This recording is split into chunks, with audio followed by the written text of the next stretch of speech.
شهر رمضان الذي أنزل فيه القرآن هدى للناس وبينات من الهدى والفرقان.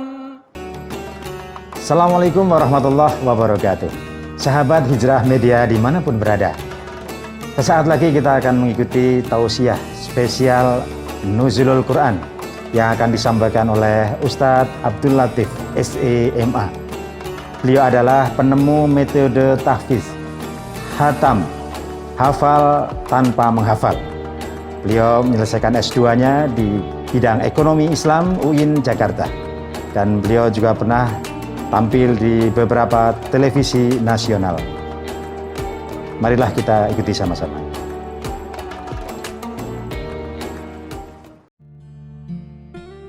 Assalamualaikum warahmatullahi wabarakatuh. Alhamdulillah, wassalatu wassalamu ala rasulillah wa ala alihi wa sahbihi wa mawalah, amma ba'd.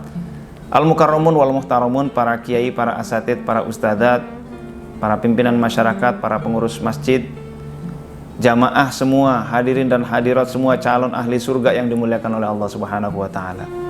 Allah berfirman di dalam Al-Qur'an, a'udzubillahi minasyaitonirrajim. Syahrul Ramadan alladzi unzila fihi al-Qur'an hudan lin-nasi wa bayyinatin minal huda wal furqan.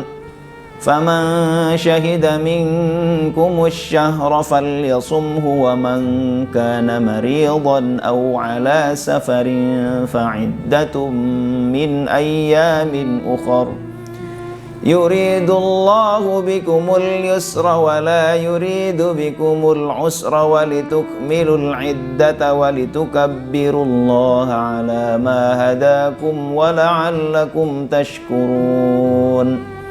Surah Al-Baqarah ayat 185. Syahrul Ramadan alladzi unzila fihi al-Qur'an. Syahrul Ramadan, bulan Ramadan. Alladzi unzila fihi al-Qur'an, di mana turun pada bulan tersebut, pada bulan suci tersebut adalah Al-Qur'an. Hudal linnasi, sebagai petunjuk bagi manusia. Wa bayyinatin minal huda wal furqan, dan juga penjelas dari petunjuk itu sekaligus pembeda. Di dalam lagunya Bimbo yang di remake oleh Gigi juga menyatakan tentang turunnya Al-Quran.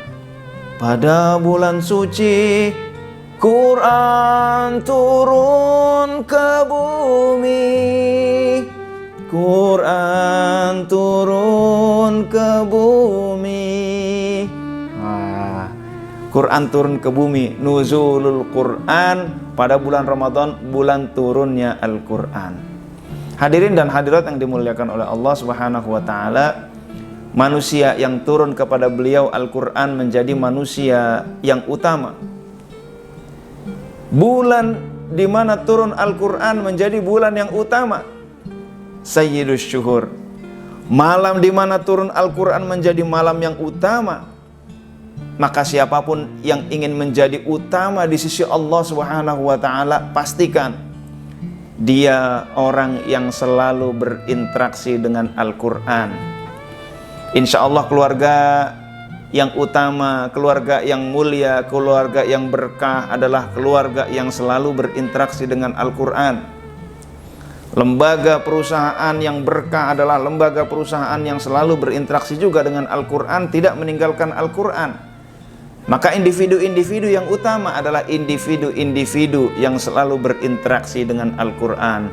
Hudal linnas wa bayyinatin minal huda wal furqan, petunjuk dan penjelas dari petunjuk tersebut sekaligus pembeda. Di dalam surah Al-Isra ayat 82 Allah berfirman, a'udzubillahi minasyaitonirrajim. Wa nunazzilu minal Qur'ani ma huwa shifaa'un wa rahmatul lil mu'minin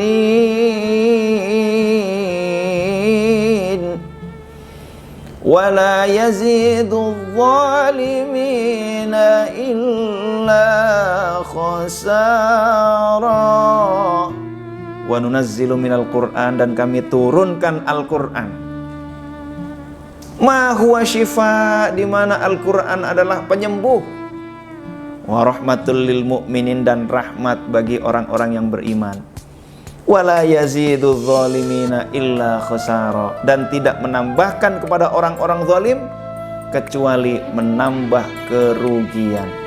Jadi Al-Qur'an ini mukjizat yang terbesar, yang tersebar, yang terotentik, yang paling melegenda adalah Al-Qur'an. Nah, hadirin dan hadirat yang dimuliakan oleh Allah Subhanahu wa taala, maka kita bersyukur kepada Allah dengan nuzulul Qur'an, dengan turunnya Al-Qur'an ini. Karena Al-Qur'an selain petunjuk buat kita, juga penyembuh buat kita. Suatu saat ada sahabat saya, dia sedang sakit. Lalu dia minta dibacakan Al-Qur'an, tolong dibacakan Al-Qur'an. Saya bacakan Al-Qur'an. A'udzu billahi minasy syaithanir rajim. Bismillahirrahmanirrahim. Yasin wal Qur'anil Hakim. Innaka laminal mursalin ala siratim mustaqim. Terus baca Quran. Setelah selesai baca Quran, dia merasa badannya lebih seger, dia merasa lebih baik. Dan inilah yang sesuai dengan riset-riset yang ada di dunia. Betapa banyak riset yang menyatakan bahwa Al-Qur'an adalah penyembuh, mengurangi depresi, bahkan kimia-kimia darah menjadi lebih baik. Ketentraman batin tentunya menjadi lebih baik. Dan kalau ketentraman batin baik, tentunya sangat berpengaruh kepada fisik. Nah, hadirin dan hadirat yang dimuliakan oleh Allah Subhanahu wa taala, rahmatnya begitu luas dari Al-Qur'an ini. Keberkahannya begitu banyak. Bahkan bukan hanya menyembuhkan penyakit, Al-Qur'an meningkatkan kecerdasan. Suatu saat, alhamdulillah, anak saya ya alhamdulillah biasa ranking 1, ya Allah takdirkan seperti itu. Suatu saat anak saya ranking 3, dia pun sedih.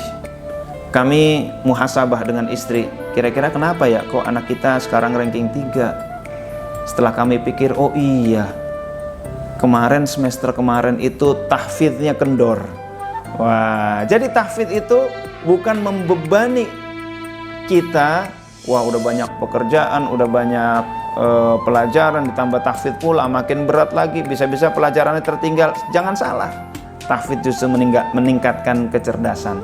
Nah, hadirin dan hadirat yang dimuliakan oleh Allah Subhanahu wa taala. Selanjutnya, ketika kita tahu betapa banyak fadilah Al-Qur'an, itu di dunia faidahnya, apalagi nanti di akhirat fadilahnya luar biasa banyak lagi. Iqra'ul Qur'an fa innahu ya'ti yaumal qiyamati syafi'an li ashabi.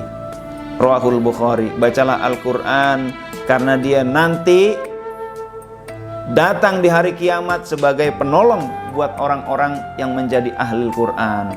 Nah, hadirin dan hadirat yang dimuliakan oleh Allah Subhanahu wa taala, minimal ada beberapa hal cara kita berinteraksi dengan Al-Qur'an. Pertama, kita dengan membaca Al-Qur'an. Warattilil Qur'ana tartila, dan bacalah Al-Qur'an dengan tartil. Lantunkan Al-Qur'an dengan tartil. Nah, maksudnya kalau nggak megang Qur'an, apakah itu termasuk membaca? Iya, selama dia melantunkan, itu adalah tilawatul Qur'an. Melantunkan lafaz-lafaz Al-Qur'an, itulah membaca Al-Qur'an, itulah warattilil Qur'ana tartila. Kalau membaca Al-Quran dibatasi hanya melihat teks, lalu bagaimana dengan imam dalam membaca Al-Quran di dalam sholat? Apakah dia tidak termasuk membaca? Tidak, dia termasuk membaca. Ada lagi yang lebih tinggi dari itu, yaitu menghafalkan Al-Quran. Nah, ini interaksi kita dengan Al-Quran. Setelah itu adalah memahami Al-Quran. Nah, hadirin dan hadirat yang dimuliakan oleh Allah Subhanahu wa taala, kalau baca saja sudah nikmat, apalagi menghafalkan. Menghafalkan itu nikmat sekali. Ya Allah, generasi sahabat adalah generasi para penghafal Quran. Dan ternyata menghafalkan Quran itu kayak coklat. Kalau dijilat aja enak sih, tapi belum masuk ke dalam tubuh kita nih coklat, lebih enak lagi kalau kita makan. Begitu pula Al-Quran, dibaca saja nikmat, apalagi dihafalkan, luar biasa nikmat. Nah, nggak usah banyak-banyak. Bagi yang sibuk 1 hari 1 baris saja udah cukup.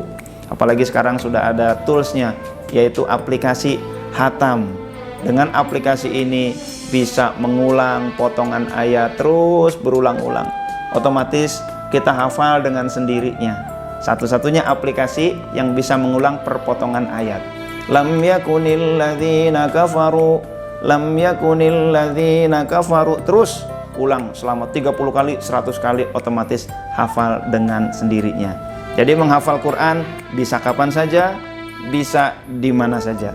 Nah, hadirin dan hadirat yang dimuliakan oleh Allah, kesimpulannya adalah kita bersyukur kepada Allah Subhanahu wa taala yang menurunkan Al-Qur'an untuk kita semua. Dan Al-Quran ini adalah rahmat untuk kita semua.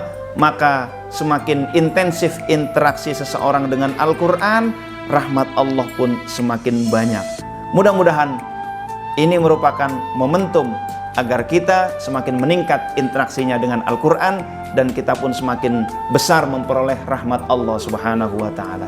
Amin ya rabbal alamin. Demikian, kurang lebihnya mohon maaf. Terima kasih. Wassalamualaikum warahmatullahi wabarakatuh.